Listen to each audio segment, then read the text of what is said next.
ஏதாவது சின்ன short story சொல்லலாம் தான் வந்தேன்.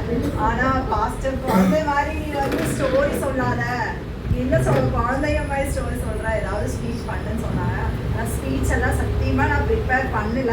என்னால முடிஞ்ச ஒரு சின்ன ஸ்டோரி தான், ஒரு மோட்டிவேஷன் ஸ்டோரி மாதிரி. கேக்குதா? ரொம்ப கேக்குதா? ஓகே. கொஞ்சம் தூக்கம் வந்தா தூங்காதீங்க ப்ளீஸ். கதை சொல்லவா? எல்லாரும் உஷாரா ஒரு கிளாப் பண்ணுங்க. Thank you so much.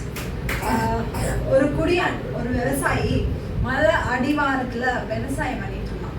இப்போ அங்கே விவசாயம் பண்ணிட்டு இருக்கும்போது ஒரு கழுகு முட்டை வந்து அவனுக்கு கிடைச்சது. அந்த கழுகு முட்டை வந்து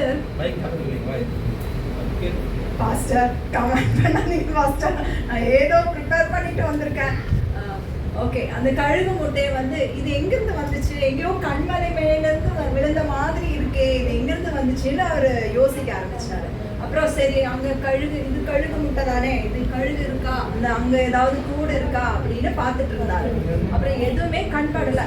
அப்புறம் என்ன பண்ணாரு, அந்த கழுகு முட்டையை எடுத்துட்டு போய் தன் பண்ணையில் இருக்கிற கோழிகள் வந்து கோழி வந்து குஞ்சு விரிக்கிற உட்காந்துட்டு இருந்தது. அப்போ அதில் கொண்டு போய் அந்த கழுகு முட்டையை கொண்டு வச்சாரு. வச்சுட்டு கோழி வந்து குஞ்சு பொரிக்கிற டைம்ல குஞ்சு பொரிச்சிருச்சு. அந்த குஞ்சு பொரிச்ச போது அந்த கோழி மாதிரியும் அழகா அந்த குஞ்சுகள்லாம் மஞ்சள் கலர்ல அழகா இருந்துச்சு, கியூட்டா. எல்லா குஞ்சுகளும் அழகா இருந்துச்சு. ஆனா கழுகு மட்டும் அவ்வளோ அழகாவே இல்லை. கழுகு பொரிஞ்சிருச்சு. கழுகு வந்து சீனெல்லாம் ஒரு மாதிரி. கழுகு குஞ்சு பார்த்துருக்கீங்களா? அழகாலாம் இல்லை, ஒரு மாதிரியா இருக்கும். ஆனா கோழி குஞ்சாவும் அந்த ஃபெதர் எல்லாம் வச்சுட்டு அழகா கியூட்டா இருந்துச்சு. அப்ப இந்த எல்லா கோழி குஞ்சுகளும் இதை தள்ளி வச்சிருச்சு. இது என்ன ஒரு மாதிரியா இருக்கு, பார்க்கறதுக்கே அசிங்கமா இருக்குது, ஐயா இது நம்ம வர்க்கத்துல சேர்ந்தது கிடையாது, போ தள்ளி போ.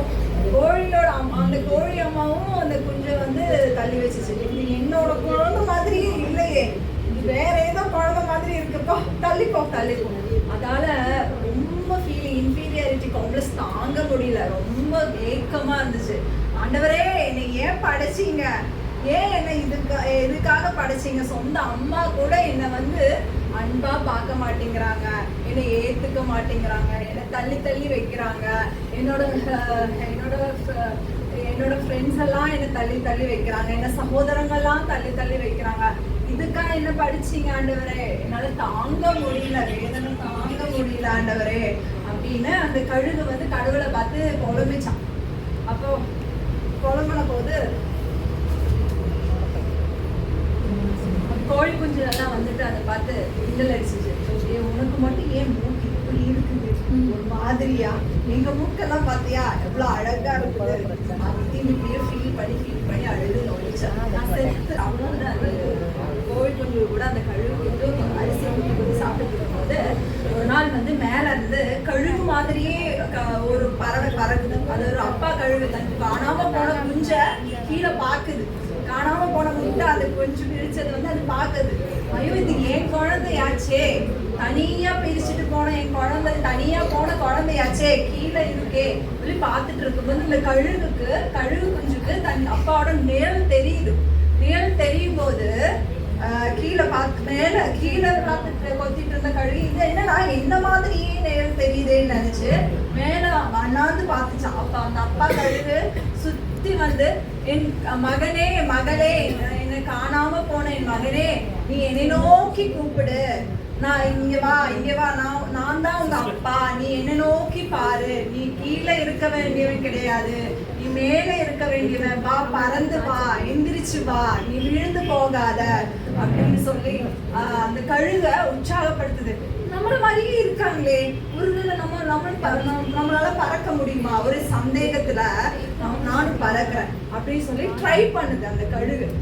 அதனால பறக்கவே முடியல, ரொம்ப கஷ்டமா இருந்தது. மறுபடியும் ட்ரை பண்ணி என்னாச்சு, அது பறந்து ஏதோ டோரு கிட்டேயும் அந்த கதவு கிட்டே எல்லாம் போய் இடிச்சிச்சு. ஆனா ட்ரை பண்ண அதால முடியுது. மேல வா, என்னால முடியும், இன்னும் வா அப்படின்னு அவங்க அப்பா கூப்பிடுது. அப்ப இந்த பறவைக்கு ரொம்ப சந்தோஷமாயி, இல்ல என்ன மாதிரி அழகா இருக்காங்க, நானும் அழகாதான் இருக்கேன் அப்படின்னு நினைச்சு அது திருப்பி பறந்து மேல நோக்கி பாக்குது. அப்ப அப்பா கழுகு சொல்றது, நீ வந்து பூமியை பார்த்து நோக்கி இருக்க வேண்டியவன் கிடையாது. மத்த கோழி கொஞ்சம் கூட நீ வந்து புழுவோ அரிசியோ சாப்பிட்டுட்டு சுத்திட்டு இருக்கிறவன் கிடையாது. உன்னுடைய லெவலு வேற லெவல். நீ உயரம் பறக்க வேண்டியவன். நீ வானத்துல மேல பறக்க வேண்டியவன். உன்னோட நோக்கம் மேல் நோக்கி இருக்கட்டும், பூமியை நோக்கி இல்லை, விண்ணை நோக்கி இருக்கட்டும். நீ மேல ஏறி வா மகனே, நான் உன்னை படைத்து வர. அதே மாதிரி நம்ம எல்லா விஷயங்களும் மேல் நோக்கி ஆண்டவரை நோக்கி கூப்பிட்டு நம்ம எல்லா விஷயங்களும் அவர் கூப்பிடும் போது நம்ம செவி கொடுத்து கேட்டோம்னா நம்முடைய எல்லா பிரச்சனைகளும் எல்லா பாடுகளும் அல்ப பிரச்சனைகளா மாறிவிடும். கர்த்தர் எப்போதும் நமக்கு துணையா இருப்பாரு.